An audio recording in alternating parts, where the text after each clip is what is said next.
différents diagnostics qui ressortent des différentes études font relever pour le cas du Niger que les problèmes posés sont déjà exprimés au niveau de nos documents de planification à long terme, la stratégie de développement durable et de croissance inclusive du Niger 2035, ainsi que son plan de développement économique et social 2017-2021. Alors, il s'agit de quoi? Le premier défi en enseignement, c'est qu'il y a une relation très forte, mais négative, entre le chômage, le sous-emploi et la sécurité. Un autre déterminant encore de la sécurité, ce sont les inégalités sociales, les inégalités d'accès à la terre, principalement pour les femmes, le faible accès et la rétention de la jeune fille à l'école, la difficulté de l'arbitrage entre financer la sécurité ou financer le développement. Son Excellence, Monsieur le ministre directeur du cabinet, a relevé dans le discours que le Niger alloue 17% en moyenne par an à la prise en charge des questions sécuritaires. Cela n'est pas, bien sûr, sans impact sur le financement des questions du développement. Autre élément qu'il faut ressortir, c'est surtout la préoccupation liée à l'emploi des jeunes, les faibles investissements en termes de création d'emplois des jeunes. Pour la situation spécifique du Niger, il y a des acteurs clés, notamment la chefferie traditionnelle, qui joue un rôle important, aussi bien dans le domaine de la sécurisation et la prévention, et bien sûr en ce qui concerne la démographie. Quelles sont les priorités qui ont fait consensus autour de ces consultations nationales? Premier élément, c'est la réduction de la dépendance économique et démographique, principalement pour les jeunes. Ça, c'est un premier élément. Dans la monographie, déjà, vous avez eu à voir les éléments, notamment par rapport à la situation de référence. Deuxième élément qui fait ressortir, c'est surtout le développement du capital humain. Le développement du capital humain, ajouté mais de qualité, à cela il faut ajouter l'autonomisation des femmes et des filles. L'autre priorité, c'est de promouvoir l'entrepreneuriat des jeunes, surtout pour pouvoir absorber le surplus des main-d'œuvre en ce qui concerne les jeunes. En 2015, il y a à peu près 250 000 jeunes formés qui se présentent sur le marché du travail. En 2035, ils seront à 650 000. C'est une préoccupation à prendre en compte en termes de priorité. L'autre priorité, c'est développer au-delà, puisque la question de la sécurité, c'est une question qui dépasse la frontière. C'est en cela que nous avons dit qu'il est important de développer l'espace sahélien. Développer l'espace sahélien, c'est à travers des infrastructures, la réalisation des infrastructures économiques, mais la réalisation aussi des infrastructures sociales.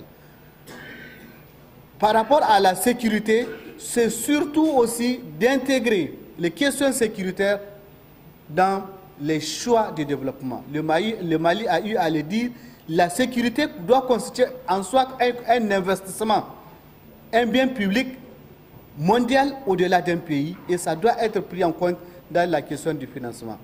Et pour la maîtrise de la croissance démographique, c'est surtout d'améliorer la demande en planification familiale. Quelles sont les principales conclusions et recommandations qui sont ressorties des consultations nationales?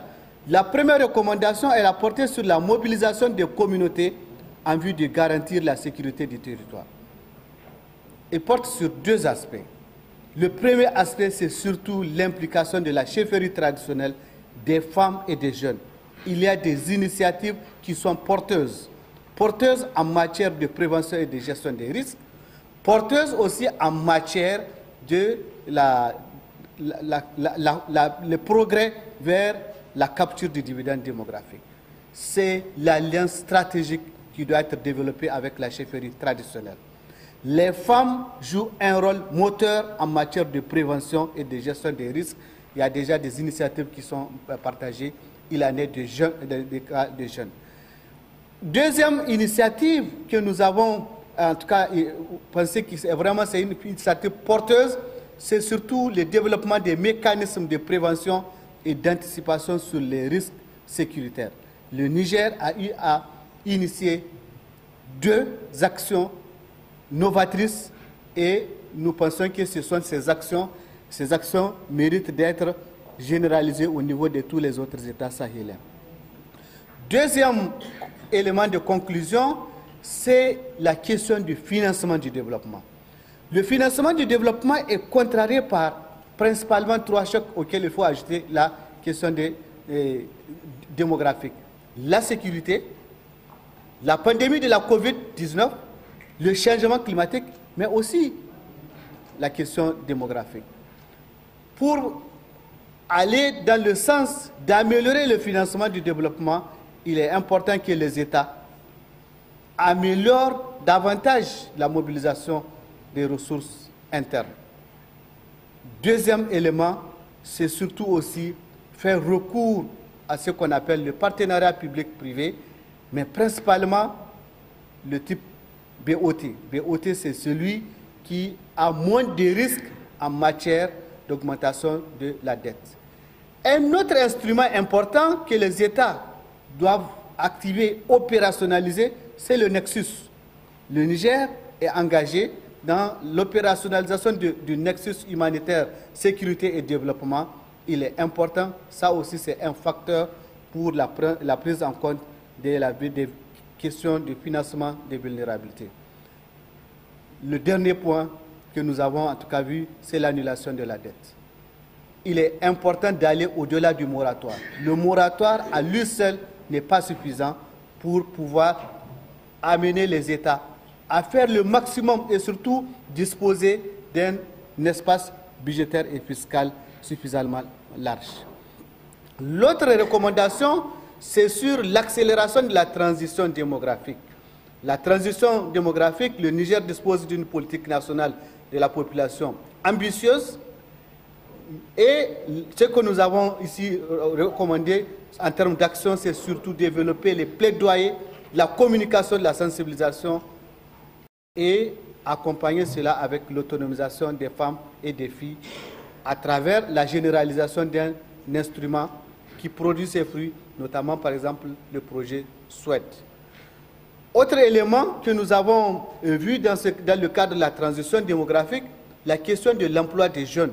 Ça aussi, la question mérite d'être prise en compte. Toutes ces recommandations dont nous avions évoquées, comme nous l'avons dit à l'introduction de notre communication, de notre compte-rendu, c'est que tous ces éléments sont programmés dans la stratégie de développement durable et de croissance inclusive et la politique nationale de la population. Le défi, c'est aujourd'hui arriver à faire un bond qualitatif, un progrès significatif dans la déclinaison de cette stratégie au niveau aussi bien au niveau national dans les plans de développement économique et social qu'au niveau sectoriel, notamment les différentes stratégies sectorielles. L'autre recommandation, c'est le développement du capital humain à travers l'éducation, mettre un focus sur l'éducation, en particulier la formation professionnelle et professionnalisante, et la santé. La dernière recommandation que nous avons faite, c'est le développement d'un secteur privé fort pour doper la création d'emplois. Et ça doit se matérialiser à travers le développement de l'entrepreneuriat des jeunes, surtout en particulier. Et pour le faire, les jeunes ont parlé. Ils attendent des gouvernements la prise des mesures fiscales incitatives et stables pour faciliter la création et la durabilité de l'entrepreneuriat. Deuxième élément, la création de la confiance dans le gouvernement et l'économie. Ça va contribuer à la création de la confiance dans le gouvernement et l'économie. Deuxième élément que les jeunes ont eu à recommander, c'est surtout des politiques de stimulation de l'entrepreneuriat en mettant un focus sur l'environnement institutionnel des affaires. En le faisant, l'emploi est créé pour les jeunes. Les jeunes contribuent au développement à travers, bien sûr, des ressources fiscales à mobiliser. Ces ressources fiscales sont investies dans le domaine de la prise en compte de la question sociale et ça constitue, pour ce que les jeunes ont dit, vraiment un cercle vertueux qui les aiderait à se départir. Déjà dans la monographie, à peu près 18% des jeunes qui sont tentés par la mauvaise aventure, parce que nous allons l'appeler la mauvaise aventure, c'est d'aller dans l'extrémisme. Voilà donc, monsieur le modérateur, éminente personnalité, mesdames et messieurs, l'économie des résultats des consultations nationales du Niger.